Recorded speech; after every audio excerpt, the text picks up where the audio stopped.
Lemar, Mackenzie. it's my turn this week. I have a quiz for you. Oh boy, Are you so we excited? love quizzes here. Yeah. I mean, you make me play games. I feel like it's time for me to return the favor. That was So one time, and Twister is a great game. So until you lose at Twister and you fall over. turn an ankle at Oh, 40. Oh my goodness. yeah, I'm too old for this at this point. Let's be honest. Well, we were actually talking about this off mic that we're not like we like Nic Cage. We like Nicolas Cage. Yeah, I got no problem with Nic Cage. No problem with Nic Cage. Didn't realize, I think, until watching this movie and giving things a little goog, how eccentric this man is. And He's just as strange in real life as he is in all his films. yeah, He's like you hear kind of the rumors and the things here and there. Of course, I've seen some things over my travels that somehow harken back to Nic Cage. We'll get there. But I thought it'd be fun to play a little trivia game. See how much you've secondhand absorbed in the world, how much you've learned in this process. It's going to be all about Nicolas Cage. You ready? I'm going to do my best. Yeah. Okay, let's do it. All right. So, question number 1. And this is like, maybe you do know this exactly because we've been researching for this. So, how many movies has Nicolas Cage been in at least? Because, to be fair, he's probably made more since this quiz was made, but he's been in a lot, I think is the joke here. But would you like multiple choice? I feel like this one is hard without a multiple choice. Just give me a buffer. Like, do I get a plus or minus 5 or 10 on this?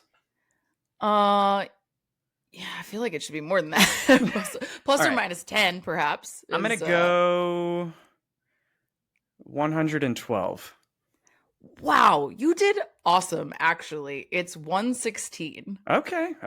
So, see what I mean? You absorb stuff about this man that you don't realize. Yeah. Okay, so how much money did he spend once on a dinosaur skull? Oh, I don't fucking know. Okay, let me give you these because there's a wild range here. So, 250K, 300K, 1.3 million, and 800K. You made a face on 1.3 million, which makes it seem like that's super high. It's super high. I was actually going to say 2 million before I got the multiple choice because I'm like, it's Nicolas Cage. It is a dinosaur skull, to be fair. I feel like that's pretty cool to have. I'll go 800K. Okay, it is actually 300K. That's kind of a steal, right? For a dinosaur skull? Honestly, I might save up and buy a dinosaur skull. Right. I've never bought one before, but now it feels attainable. You know what I mean? It's a good talking piece for when people come over. Just know this is my dinosaur skull. For sure. As soon as you walked into his house when he owned this, he was like, guys, let me show you my dinosaur skull. Welcome to my home. Okay, this one I think this is an easy one, but let's see. Is Cage his real last name, true or false? No, and I was actually going to talk about that during the episode. So all right, we'll get there. We don't get to tell people. We don't get to tell people what it is. They don't need to know. Well, then it is false. It is not Nic Cage.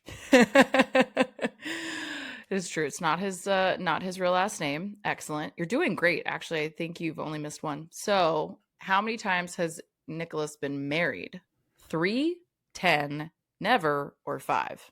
It's at least 2. I'll go 3. 5. Damn. He's on his 5th wife. And I need y'all to know that I did a quick spot check on these ladies the other night. And he has a thing for Asian girls, is what I will say. His last 3 wives are all Asian women. And they all seem to be for the first 2 were white. And he was like, fuck this. This didn't work. He was I'm over it. Yeah. Unsubscribe. Patricia Arquette and Lisa Marie broke him, I think is what it is.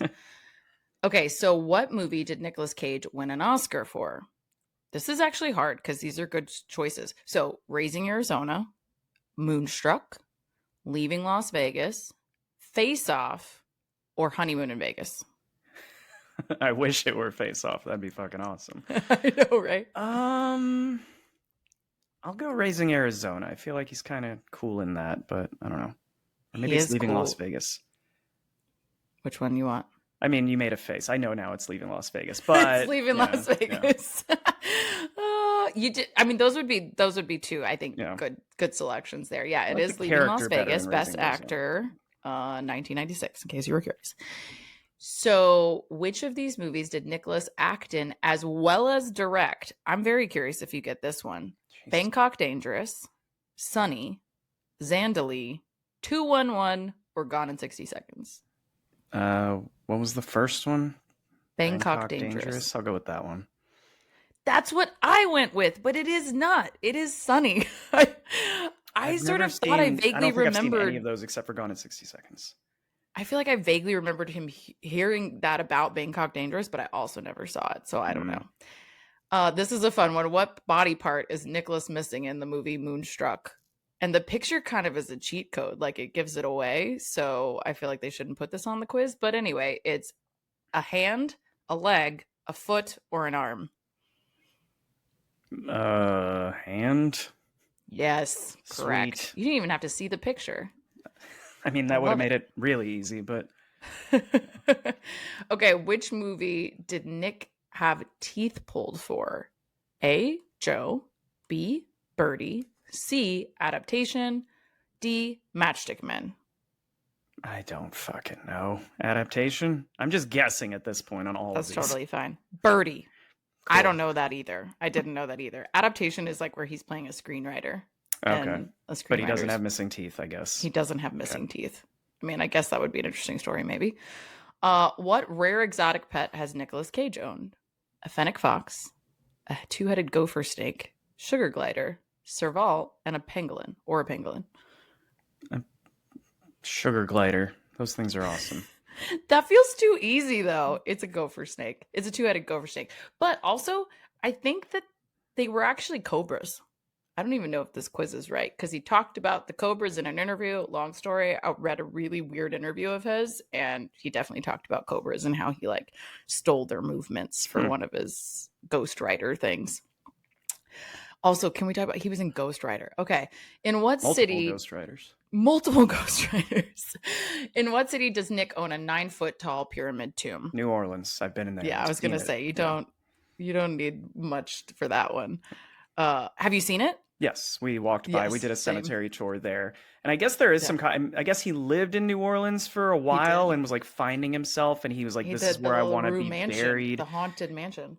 But I guess there's some controversy there of I think he actually had some existing graves moved so that he could buy that plot of land, which is kind of fucked up. But I mean, he paid $300K for a dinosaur skull. Who's to say how much he paid for dead bodies to be moved? At least $400K. He paid crazy money for that mansion that is super haunted too. It was like over $3 million. It's famously a torture chamber. It was the Lemar mansion, and he bought that and defaulted on the loan, and actually it got repossessed. So he'll just buy anything, I think, is what we've learned, really. He likes what he likes. He also gets himself into some antics here and there. This is an antic that did happen in New Orleans, fun fact. But after he was arrested in 2011, Dog the Bounty Hunter posted his bail, true or false? Posted his bail? Like Dog the Bounty Hunter came and posted Nicolas Cage's bail? Correct. But true or false? Dog the Bounty Hunter, his whole goal is to get bounties, not to pay them off. I feel like he's losing money in that scenario. Fuck it, I'll say true. It is true. Isn't that weird? Yeah. It is weird. I don't know how they became friends, but he definitely called him and got him to post his bail. So that's super weird. Okay, which fellow actor did Nick help break into the biz? Do you just know this one, or you want some multiple choices? Was it Johnny Depp? I know they were friends. It was. Okay. It was, yeah. And he was like, I don't remember what it was Johnny Depp was doing at the time. He was like selling some like random shit. He was like selling pens or something, if I recall correctly. But he and Nicolas Cage were friends, and he like sent him on a audition, and boom, he got it. You did great. You only missed one. No, I missed more than one. Listeners are going to know I missed at least 2, if not 3. Wait, let's see. Okay, I didn't get the teeth question. I didn't get the... You didn't get the dinosaur skull. Let's check. And then you didn't get the marriage question. So I think I got like 4, maybe 3. So. And you didn't get the director question? Whatever. I'll take the SAT sheet went in the wrong way and I somehow passed. I'll take it. I did it. Great, guys. 6 out of 7. I think you did pass, actually. It's like, there were 12 questions. You missed like 3 or 4. We'll be generous. But anyway, weird guy, right? That's the result of this quiz for me personally. You did great. Thanks for playing.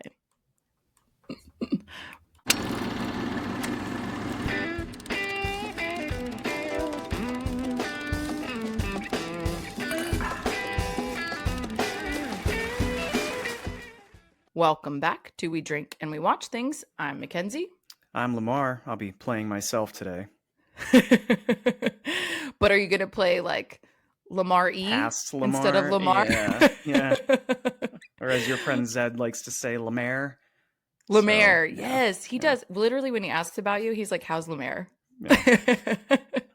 Okay, so Lemar today joining us. I'm just going to be Mackenzie, but we're going to continue our flexible month here on the pod, our just June of it all. And this one was my suggestion. Yeah, just June. This one was my suggestion. I saw it transparently when I was a little high. So that explains a lot, because I'm not going to say, I'll get this out of the way now. This is not a bad film. It is not horrible. But for how excited I was for the premise, especially years ago when I heard about this getting made, I was like, Nic Cage playing himself, that's going to be great. It's very mediocre to me. So I'll just get that out of the way now. It's average.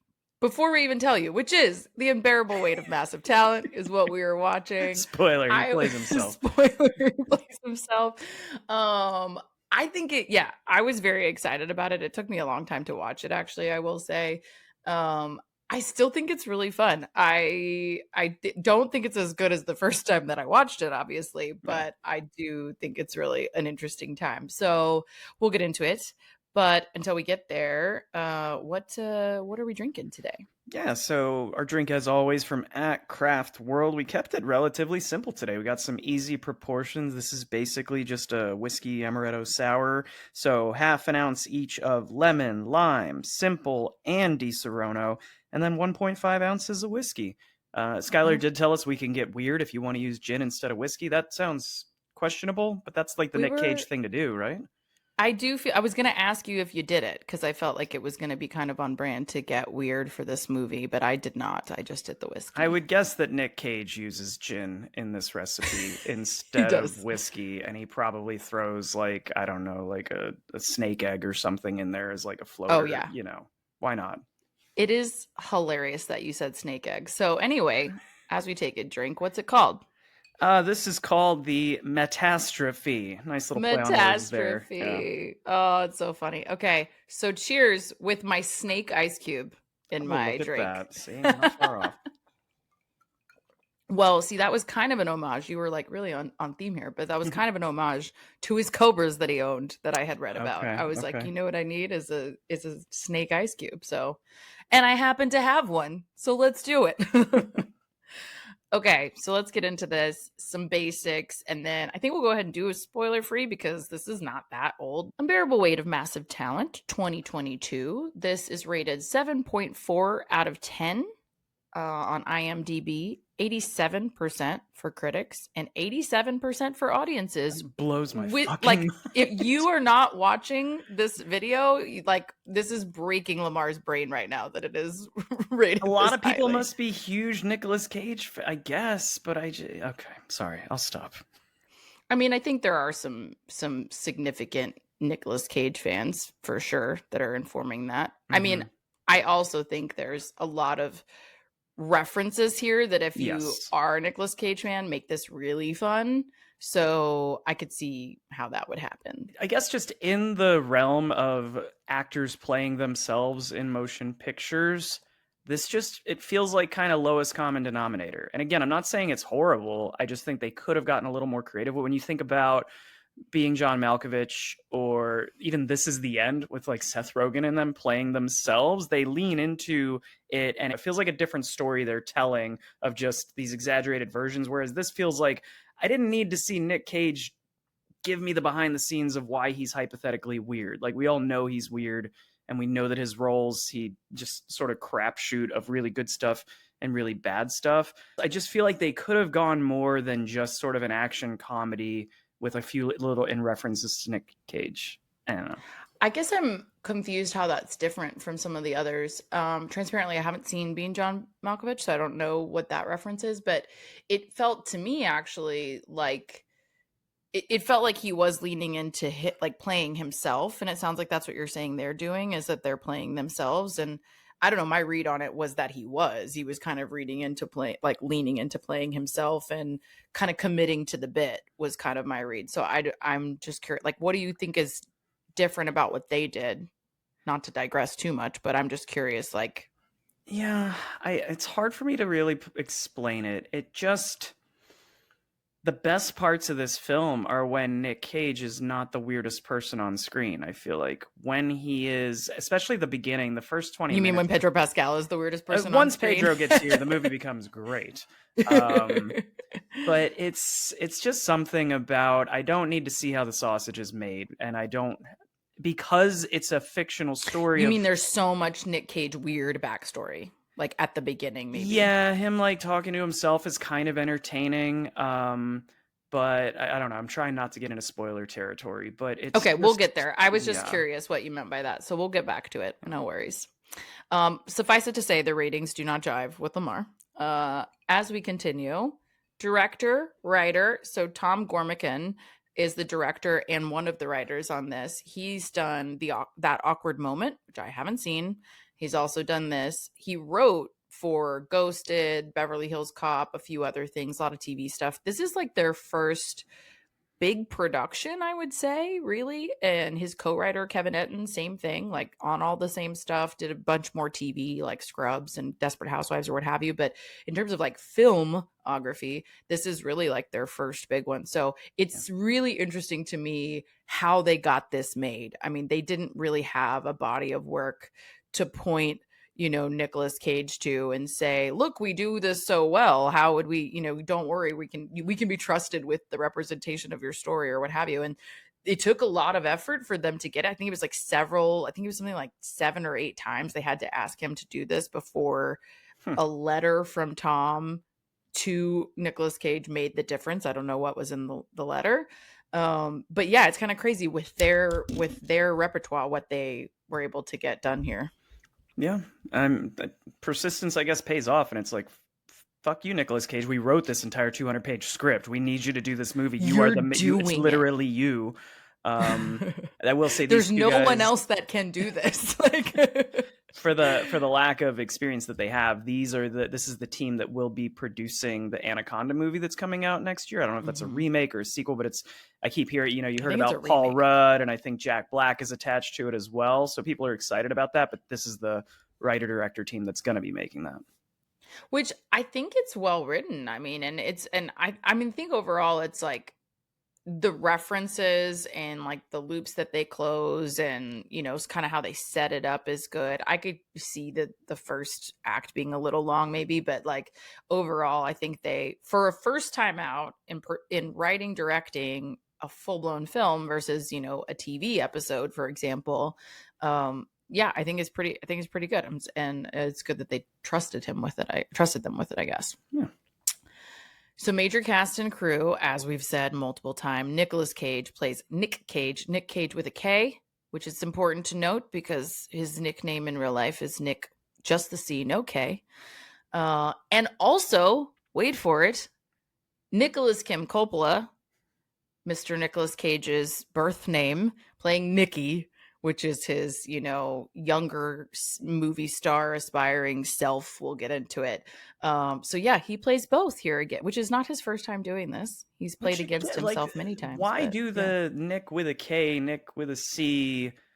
You're playing yourself, and it's like, well, no, this isn't me. This is a different version. Like, that's what this is the surrealist version of him, is my understanding. I had read that he originally thought it'd be funnier to have him play Javi and have somebody else play Nic Cage, and I'm like, I would have loved that movie more. Like Nic Cage playing a different character in a movie about Nic Cage. But the whole like, this is me, but it's not me, but we're gonna play up this exaggerated version that people think I am. Again, it just feels like low-hanging fruit of like, just fucking go hard on it, man. I don't know. I'm not interested in that version, to be honest. Like, I could be coerced into watching that, but I don't know. I think I see it a little bit differently. I think he is leaning into this surrealist version of himself. That was one of the things he mentioned in the interviews that I read, which again, very weird. But he was talking about a little bit of his like surrealist take on that and on this, and that he even felt like he was maybe never going to watch this movie because it was so, kind of hard in the paint on this like surrealist version. And he's like, that might be too much for one Nicolas Cage to watch. And yes, that's how he said it, which I think is inherently weird. But but I think he definitely leaned into it as a persona, you know, like him, but like the persona of him and the way people perceive him. But what I think is kind of funny about it, again, in doing some of these interviews or reading some of these interviews and things and factoids about him, I'm like, I don't think it's as surrealist as you think it is. Like you are kind of this weird sometimes. But maybe he's just not aware of that, which I think is interesting too. Anyway, Pedro Pascal, as you said, lights up the screen in this one. I think he's just always a gem, but he's great in this as Javi. He's in, I think we talked about it before, Last of Us.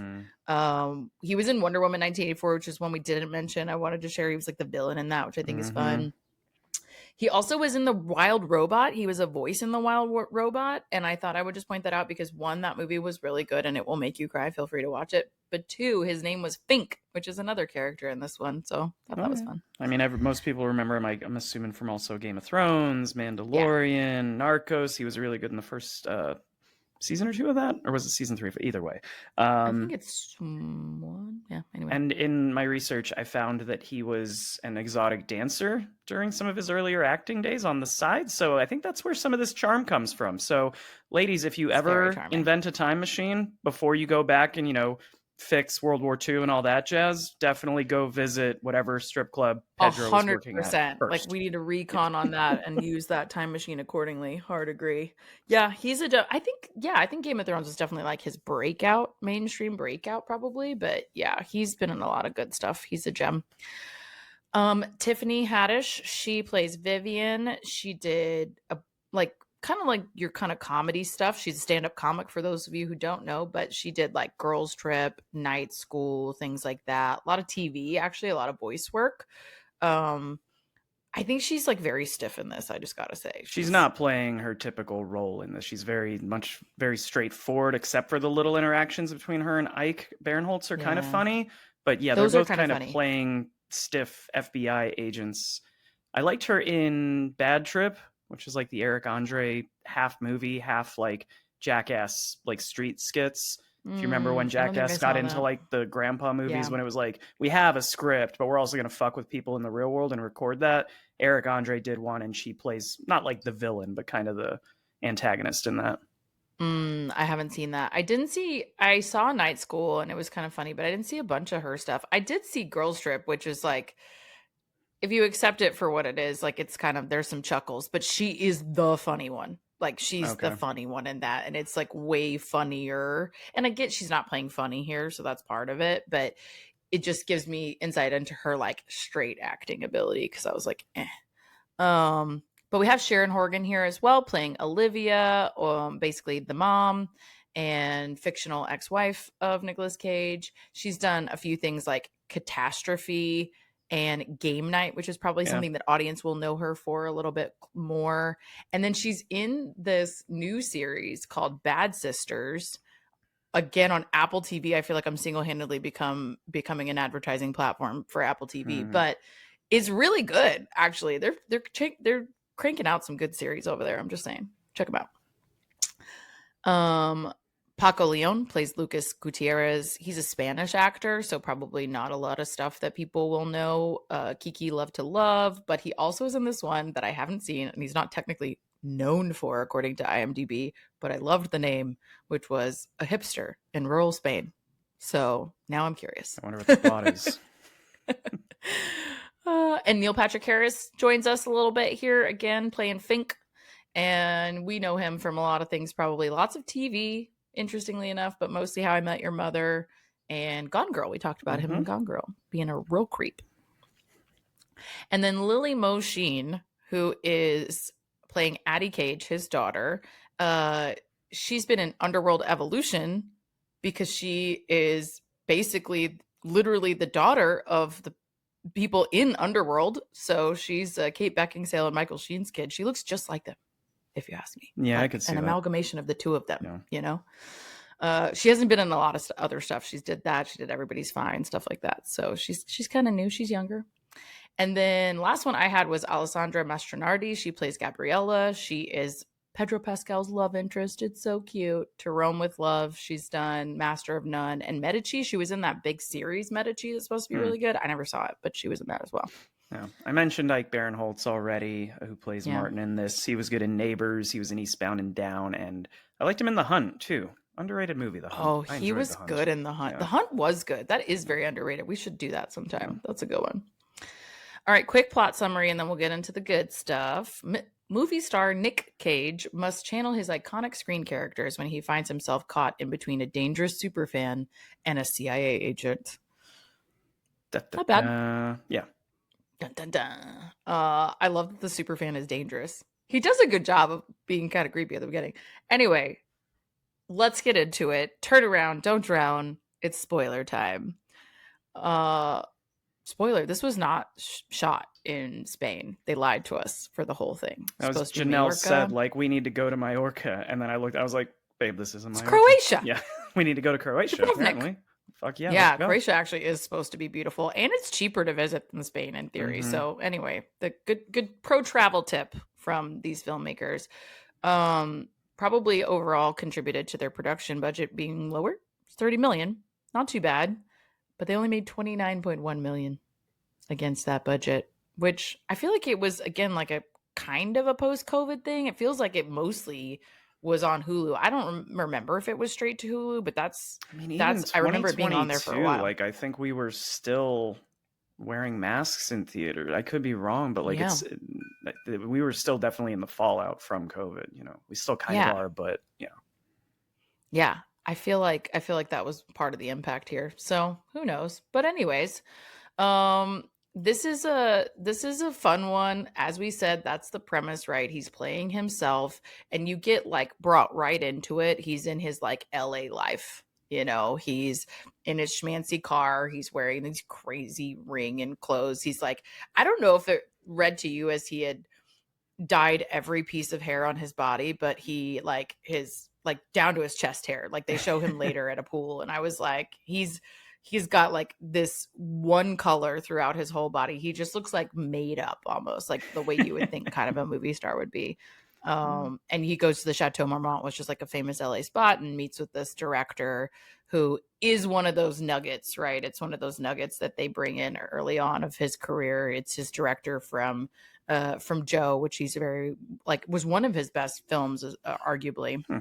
So you kind of like get inserted into David Gordon Green, who did the horror fans like me will recognize him. He's the one that teamed up with Danny McBride for the last 3 Halloween movies. The first one was really good. The last 2 were not very good, but yeah. And he is I would say Nicolas Cage fangirl basically. And it's funny and ironic that in this he's like not letting him in his movie kind of, and to the degree that, you know, Nicolas Cage reads for him out in front of a hotel awkwardly for everyone to see. And that holy shit reaction where I couldn't tell. I was like, wait, is he saying this is really good or like, oh my God, this is so bad. I shouldn't have had him or he shouldn't have read because now I don't want to cast him. I'm guessing it's that one. It's funny. I assumed it was good, but that's an interesting perspective. I was like, wait, because I thought it was good when I saw it, and then 10 minutes later, when they're like, you didn't get the part, I was like, oh, so was he saying, holy shit, that was really fucking bad? But then the line comes back. I feel like obviously in the moment, the face is that was really good. Yeah, you know, and like that you can do it on the fly, but you know, I think like his accent was meh because it was supposed to be a Boston when accent. He delivers it near the end of the film, it's actually much better. It's more emotional, which is how you know he's been practicing it. Like it's ridiculous. Yeah. He didn't get the part and he's still practicing the accent. I guess they had wanted to get Tarantino in that role and they couldn't, so that's why David Gordon Green stepped in. But I read that he asked for it to be David Gordon Green because they're like homies. Oh, interesting. I just assumed that they didn't take the time to write Quentin Tarantino 7 letters asking him to be in the film, you know? It could also be that. He's like, actually, it's not that he didn't answer my letters. It's that I wanted my friend to be in it. You never know.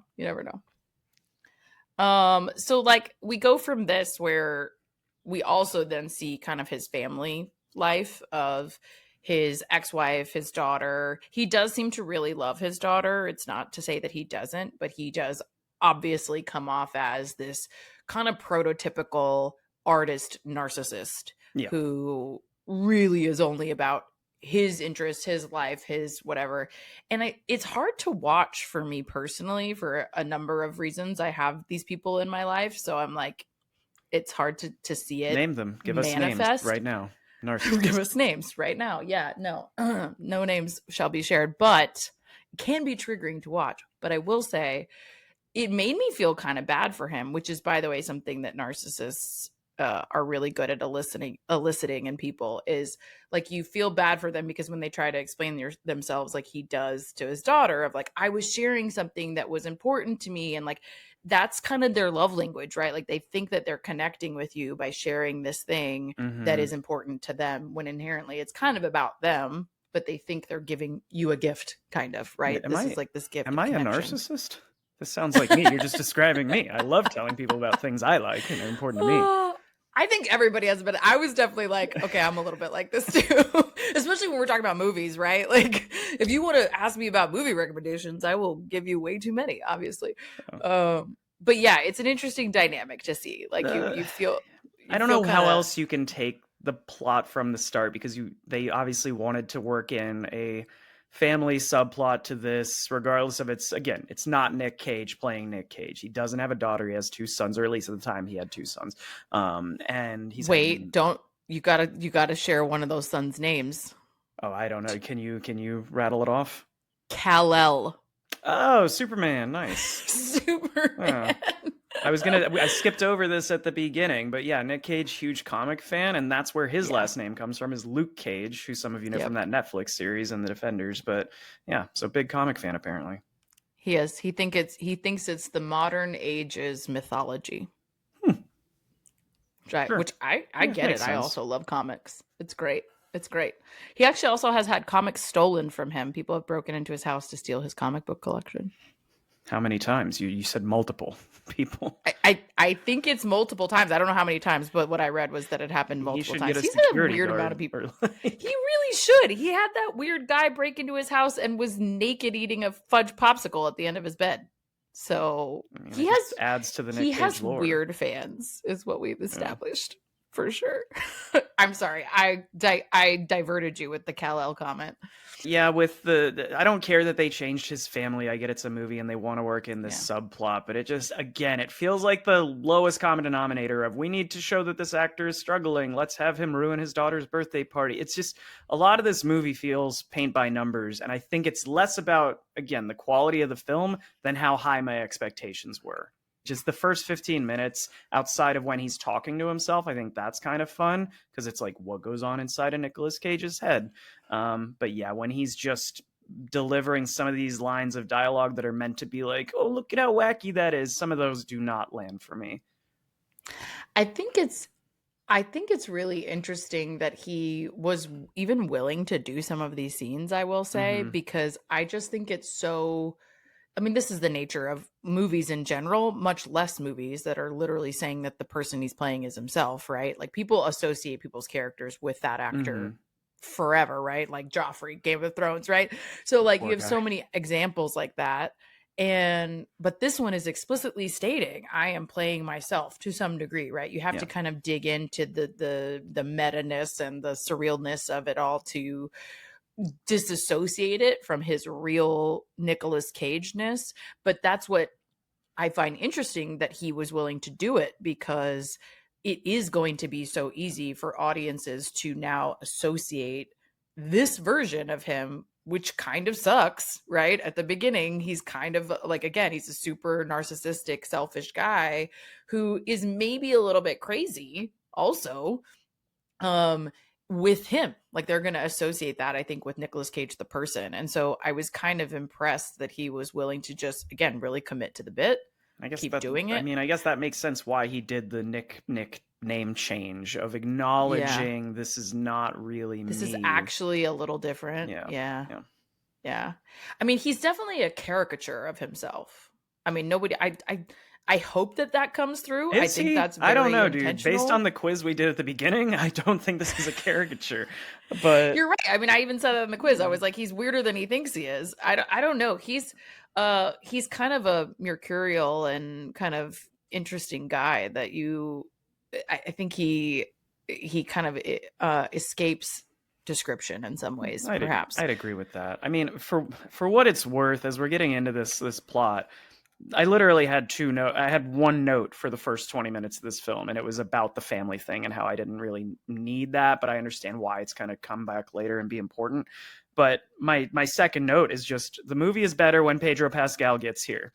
And their interaction. Which it totally is. Yeah. It totally is. Like their dynamic, their chemistry that they have with each other, and like the awe that Pedro Pascal's character Javi can really, show towards Nicolas Cage. I love when Gabriella asks him like, how did it go? And he's like, it was good. He was fine. She's like, come on. He was like, it was amazing. He was perfect, actually. Like he's actually just a geekin fan. Mm-hmm. And he plays that so well and so genuinely that yes, it's inevitably charming.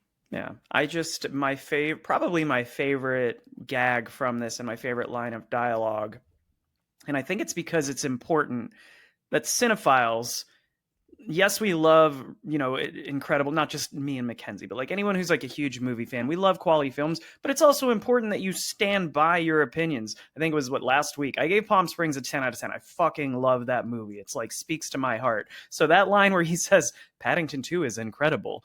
Yeah. And then the running gag of like, it's a really good fucking movie. Like, yeah. I love that. Which, by the way, we have brought that up on this pod before, because this is a running thing, like to the degree that I rented it actually to try and watch it before we talked about this movie. I did not have time to finish it. Oh. So far, it was quite good. But anyways, like I cannot tell you the number of people who have told me how great Paddington 2 is. So I love that not only made it into this movie, but becomes like a gag, and he like makes him watch it, and he's like crying, and he's like, fucking told you. Like, I told you it was so good. And then his daughter brings it back at the end. Like, good humor comes have in you first, seen Paddington? So. And then they're tearing up again, I love it.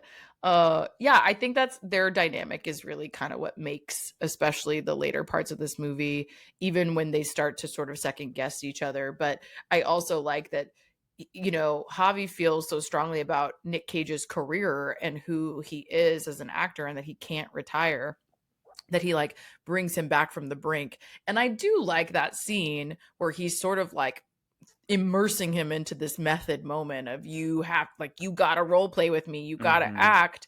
And you see the shift when he like goes into the acting mode. Like, I think that was funny. I think that was clever. And also to the degree that they jump off a fucking cliff. Which could have killed them. That is a long drop. Could have killed them, which I think is great for a number of reasons. One, it's just really funny and well done. But I also think it's definitely a testament to his commitment. He's like, okay, fine. When I'm in the zone, I'm fucking in the zone. He just is in it to win it, basically. Yeah, their interactions are the best part of the movie. Like their sort of budding friendship and how they're sort of both going through some shit. They have their own struggles and they share that. I do enjoy those components. One thing I didn't enjoy, just for, I'm not going to say how I know from inaccuracy's sake, but the LSD trip is not an LSD trip. At most, that is like some really bad edibles. So yeah, that looks like they're paranoid. That's it. Their eyes aren't even dilated. Like, come on. If you're going to work with me here. But I think it's fair to say that's not an accurate trip for sure. But it does result in some like kind of funny moments. I mean, I love the wall moment where they're like literally just acting. And I'm kind of at that moment, I'm like, are we slipping back into a role play? Like, what are we doing? Like, they're very paranoid, certainly. That, again, speaks more to being high. But it was just funny where it was like, it felt like we definitely clicked into a movie scene. And I was like, is this a conscious, like, we need to get, Nick practicing again or get him back in the zone again? I found myself as somebody who's not a huge Nic Cage person multiple times at the cliffs, at the wall, and at least one other time I went, wait, are they quoting dialogue from a film of his that I haven't seen? But I guess maybe they're just improvising it to make it feel like a movie scene instead. I mean, it certainly could be because I haven't seen all of his films, of course, but I think that it's supposed to be them improvising. Okay. But yeah, it could be from a movie. I mean, he certainly has enough dramatic, action-y flicks that it could be. I love to that end all the Face-Off mentions. Obviously, like how obsessed they are with Face Off in this. That is a good movie. It's a great fucking action film. Yeah, it's a great action movie. I love that Castor Troy whatever wax figure, I guess it would be, and the guns and everything. I love that Nic Cage calls it himself. Where'd you get this grotesque statue? Grotesque. Which, to be fair, and I told Janelle this, I was like, that statue's bullshit, because at that point in the movie, that's not Nicolas Cage. That's John Travolta wearing a Nic Cage face. So it's not even Nic Cage in the statue. Just saying. It's true. And yet not. You know what I mean? That's what's weird about it. But I do love that movie, and I love that they are like obsessed with that movie in here. I also love the obsession with The Rock, and I love the like strange string of pearls, you know, and all those kind of like comments. I do enjoy that about this movie. Like all the little references, not all of them I remember or know, but you know, the pool scene where he's falling in, like the leaving Las Vegas scene, you know, and then all the accoutrement, all the memorabilia in that room, like prompting these other thoughts as well. And, you know, I feel like they do most of them pretty subtly, you know, the him playing against Nicky is very face off, but it's also very adaptation, you know, like that he was really good in that. And he plays that screenwriter and like his brother as well. And so I like that they, you know, keep that in there. I like that they reference Gone in 60 Seconds, National Treasure. You know, he supposedly did a lot of those stunts and the driving in both of those and, you know, all that stuff. And so I like those subtle references to some of his really fun stuff. And I also like how they poke fun at themselves because they like made the Star Wars Marvel comment, and they're both have both played characters in both of those some of the meta stuff lands for me. That one I think was fine. I didn't love which one. The whole thing about you got to get people to the theater nowadays. No one's going to pay to see two guys talk for like an hour. You need a trailer hook, and then they're shooting the guns, which obviously got used in the trailer like that. I guess it's kind of clever. And the Nic fucking Cage thing got used in the trailer too, like that big long one that he does. You know, the joke about it feels like, I know you didn't like Cabin in the Woods. Like, that was not your cup of tea. That's how I feel about this, is the meta stuff in this is not landing for me because I'm not a huge fan of this genre, I guess. But the part where they say, you know, we can't just be talking, you need something to move the plot forward, and then his ringtone goes off and it's the FBI agent literally pushing the plot forward. I'm like, I get what they're trying to do, but to me, it feels like not that clever of a script in those moments. I think there are weak spots in the script for sure. I do think, not all, but I think personally for me, a lot of the meta stuff lands, but I could see how it wouldn't, especially if you're not a huge fan of this stuff. I mostly think it works so well for me, partially because of their chemistry. Like, I think they do really well together. And for sure. And I just love their conversations. And I do think that's the draw, right? Like to his point in that comment of like, you need this hook, you need this action, you know, all those things that are totally true. And that's why they added this to this movie. But what is a draw for me personally is that listening to them talk and have that dynamic with each other, and their favorite movie conversation that I was like, I deeply relate to this problem of I cannot pick one of these movies, you know, like I think that's definitely the fun part. Yeah, this movie is much worse if Pedro Pascal is not involved. I don't know who else they would have cast there, but without his likability and that chemistry between them, I would like it much less. They were supposed to cast Dan Stevens, who, by the way, I think could do this really well, but I don't. He did, what is the reference? The thing that popped into my head is not a great reference, which is The House Guest. But he also did Downton Abbey. He played like the main romantic interest in the beginning of that. He was in Beauty and the Beast. He plays the Beast, like the remake version. He's done more stuff than that, but anyway, that guy, he's like blonde, tall, British. But he's played a couple of weird characters, like The House Guest is one. He gets really creepy in that. So I think he could do it, but and he is charming, but like, he's not Pedro Pascal charming. Has he been an exotic dancer? If the answer is no, so he does not deserve this role. He can't do it. He can't do it. You're totally dues. Right.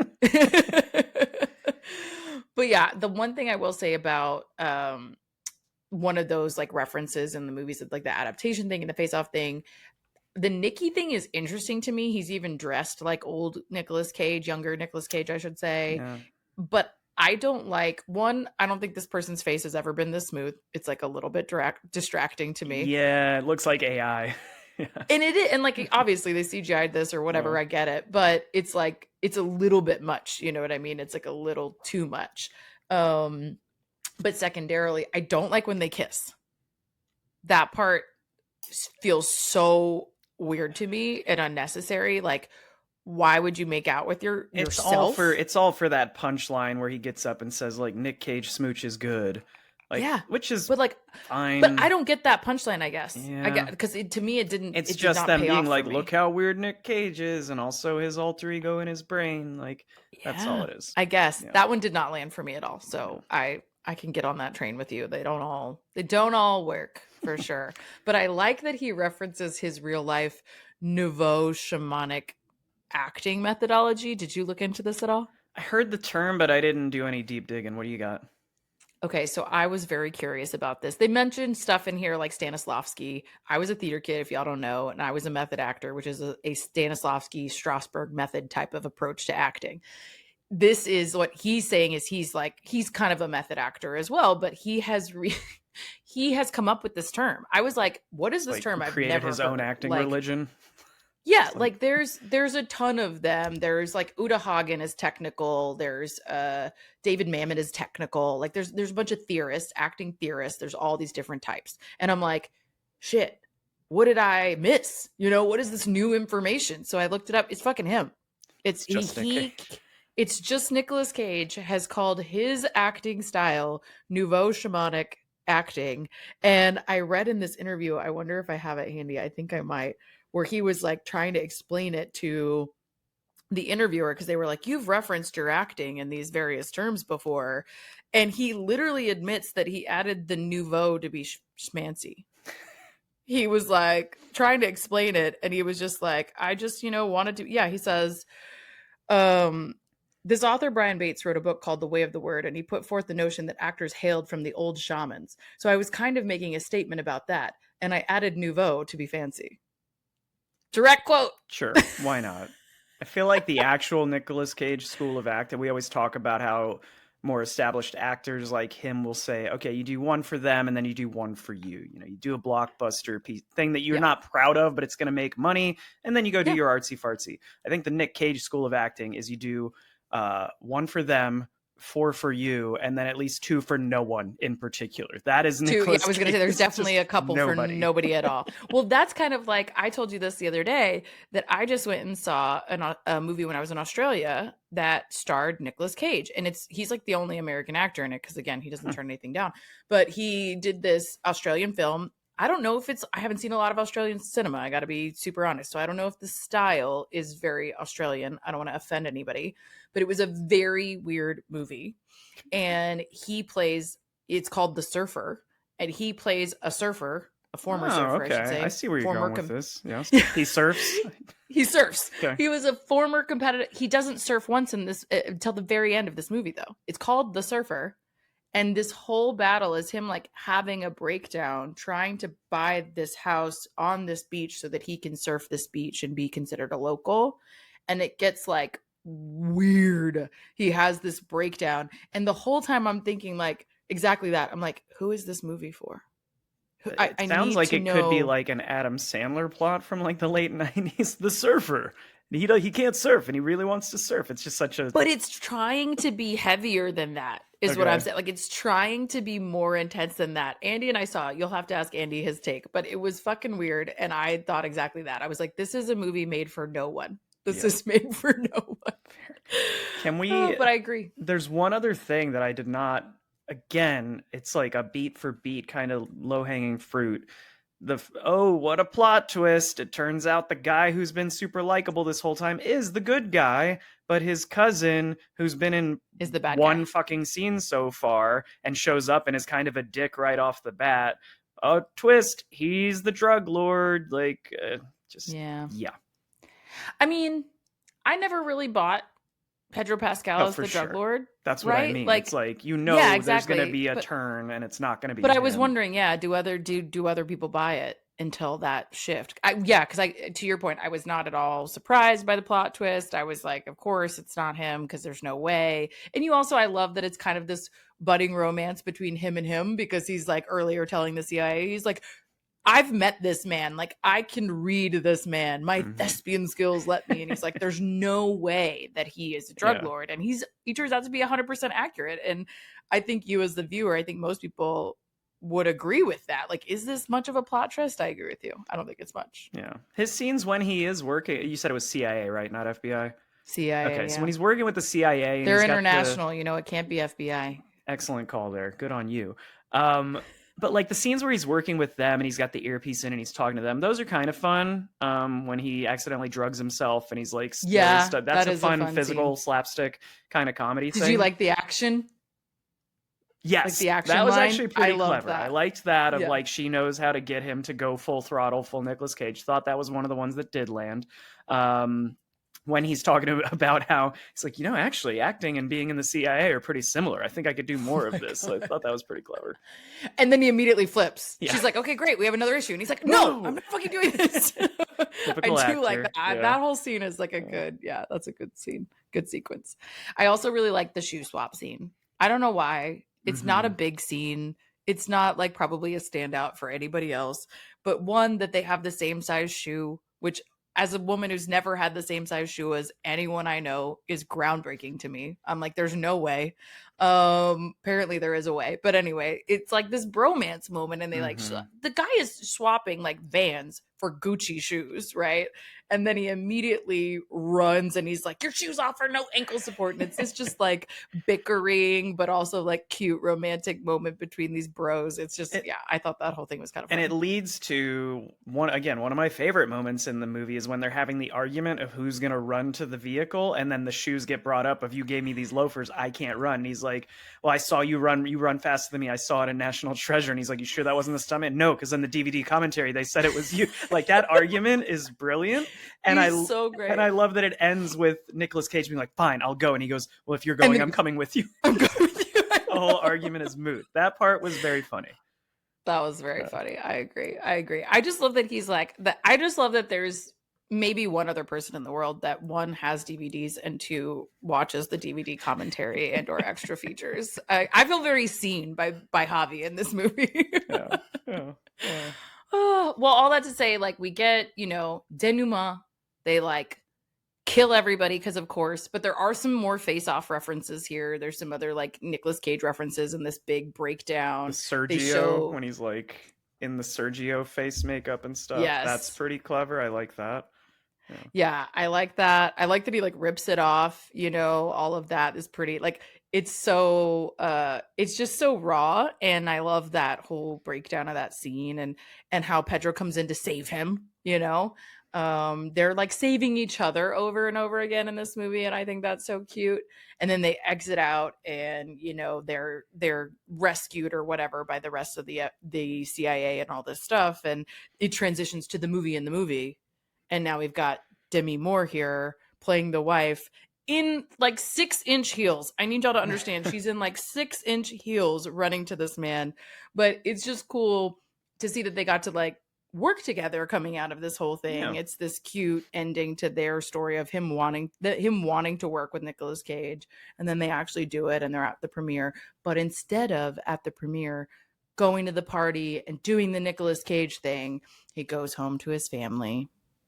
He's shown growth. Yeah, he's shown growth. The movie within the movie thing, again, is something you can see coming from a mile away, because the whole film they're talking about, we should make a movie. It would just be about us talking, but then it has to have action beats, and then it cuts to the theater, and you're like, oh, wow, it's the movie they've been talking about. Like, I see why they make this, but it just doesn't land when you see it coming a mile away.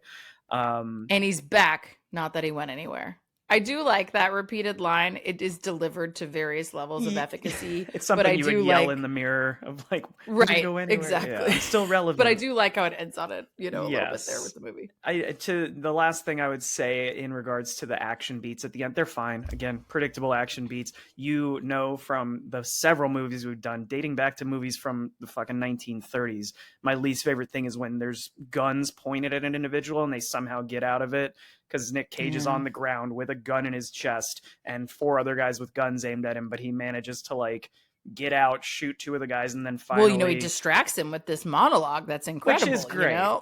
But the fact that he shoots him or bites him, or so he gets out of it, but the Paco doesn't shoot him back. None of his guys think to shoot him.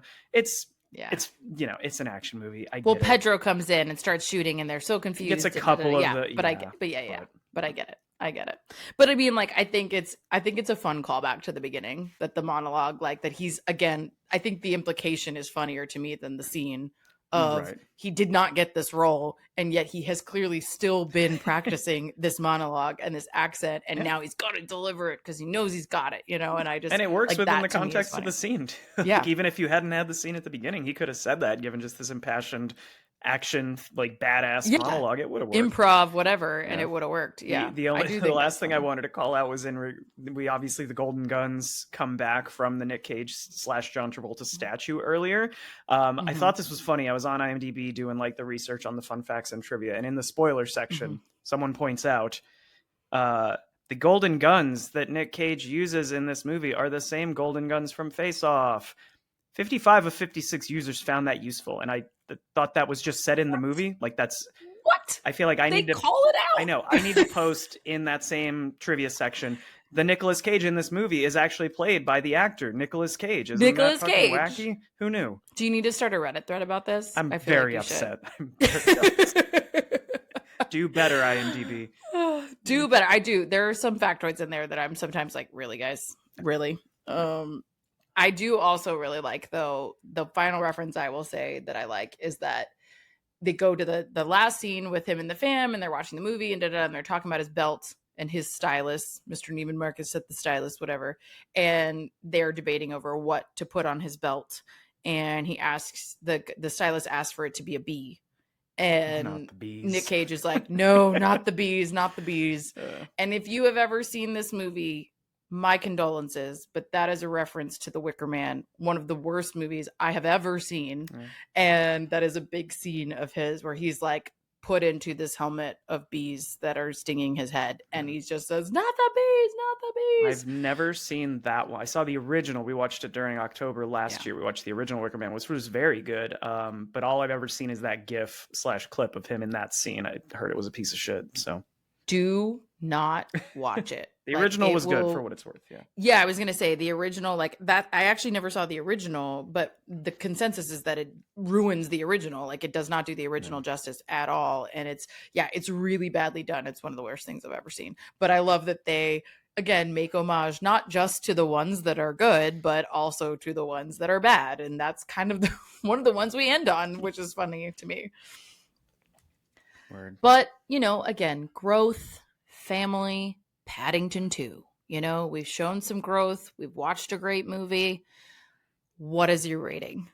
I know you haven't been a fan. The ending also, I didn't need the callback of the Nic fucking Cage. I didn't need that again. I thought once the was voiceover enough. I didn't need of it. I think it works earlier in the movie. I think it's funny earlier when he does it earlier. I don't think it's necessary at the end. I agree with that. Or throw it after the credits. Like, fuck it. Put it after the credits. Right. For the like, people that we stick around. go to black, and then, like, when his, name pops up, do it or something. You know what I mean? Like, I don't know. Yeah, I agree. I don't think it's necessary. I think I've acknowledged that some of this was based on my own lofty expectations of how this just didn't hit for me as hard as I thought it would, right? I was like, Nic Cage playing himself, it's going to be incredible. And then you find out, like, well, he's not really playing himself. He's playing this other version of himself. And he's going out of his way to change the spelling of the name to tell you it's not him playing himself. But then they have him play himself. And it just, I don't know, dude. It just feels like there's a disconnect for me. And even though there are things that clearly I was entertained by, I liked some of the comedy beats in this. And I liked the second act where it's just him and Javi bonding. That's the best part of the movie for me, the beginning and end struggle. So based expectations wise, I would say this is like a 5.5 for me. If I take mine out, I'm still would probably only give it a 6 because I still don't think it's that good of a film. But if you're a huge Nicolas Cage fan or even a moderate Nicolas Cage fan, you'll probably get a kick out of it. But for me personally, it's like a 5.5. I'm sad to hear that. I was excited for you to watch this, but I get it. I get what you're saying. If it's over a 5, it is not a waste of time. That's my logic, right? If it's under a 5, don't fucking watch it. So it's not a waste of time, but I would temper your expectations if you've never seen it. I think the expectations thing is a big factor. Also, I contributed to that. I like hyped you up and said that it was really good.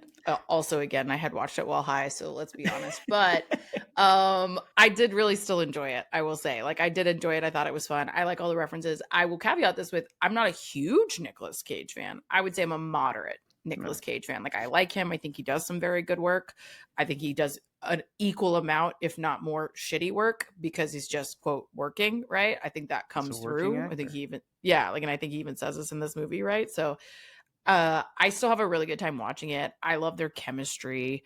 The like predictable beats don't bother me because I feel like they're rooted in this like meta movie making story. So I to me it kind of works.